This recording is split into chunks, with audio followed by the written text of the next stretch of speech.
bungad na nga po ang available. Ito po yung gate. Pag nilagyan mo po ng block 24 yan, ang katabi block 23, 22 yung pababa. So, malayo na yung pababa, tama. So, main gate, pagpasok mo, block 24 and block 23 na. So, sa mga bago sa ating YouTube channel na wala pang unit, available pa rin po limited units ang ating RFO, Pagsibol Village, Southwest, Naik, Cavite, duplex house na 54 square meters. Daily tripping and reservation kami dahil taga dito lang po kami, pati ang aming office. So, filing na sa Pag-ibig, ongoing na ang loan document signing. RFO, no down payment siya. So, 10,000 ang cash out. Ipoprocess na po agad natin after mo mag-loan document. So, kami ay naka-urgent na dapat makomplete natin agad ang mga documents ninyo para maka-schedule na tayo for loan document signing. Agad-agad, yes, tama. Kasi wala ka pong babayarang equity. Kasi 0 down payment, 10,000 for water, Meralco, processing, move-in, all-in na sa 10,000.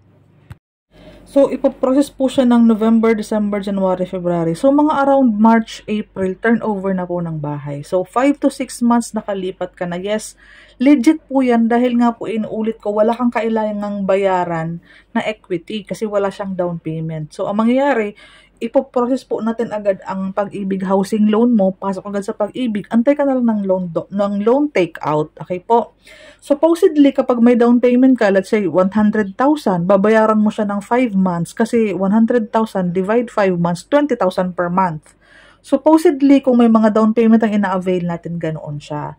So, dahil po nasa Pagsibol Village tayo na walang down payment, walang reservation, walang equity, wala ka pong babayaran. Paulit-ulit po, yes, kasi nga po, pinapaintindi ko po na kailangan lang ng complete documents, 10,000. Pag na-complete mo, pipili ka ng unit and then maglo-loan docs ka. Pag-ibig processing. May proseso po ang Pag-ibig housing loan. Hindi po agad-agad makakalipat. Siyempre, housing loan mo yan sa Pag-ibig. Kailangan mo nang ma-process. Nauunawaan naman ng iba yan. So, sa mga ibang hindi nakakaintindi na gusto makalipat agad, Pag-ibig housing loan, need approval muna ng ating loan. Meron tayong sistemang sinusunod, may proseso po tayo. So, yan po, gusto ko lang po maipaunawa na sobrang bilis na po ng 5 months, ng 6 months.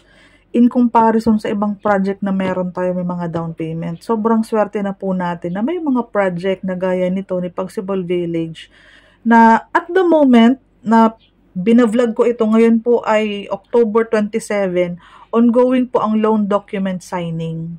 And then, process na agad sa Pag-ibig, 10,000 cash out, waiting ka na lang po sa loan approval, mga 5 to 6 months. So, mga earliest niyan, April, May, naka-turnover na po sa iyo ang unit po ninyo. Yes. RFO, ongoing processing na po kami, ongoing loan documents. Kaya daily tripping and reservation po kami ngayon. Ang advantage namin is taga dito lang po kami sa Pagsibol Village. Dito kami nakatira.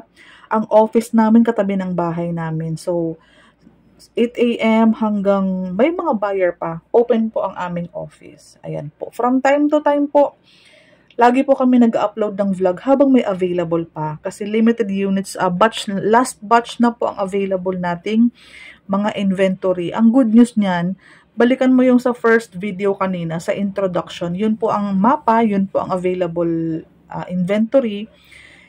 Complete documents lamang po ang pwede makapili ng inventory. Complete docs with 10,000 and pili ka ng units and then loan docs na. Ganon siya. Aantayin mo na lang ang approval bago ka mag-start ng payment. Directly PM me please. Salamat.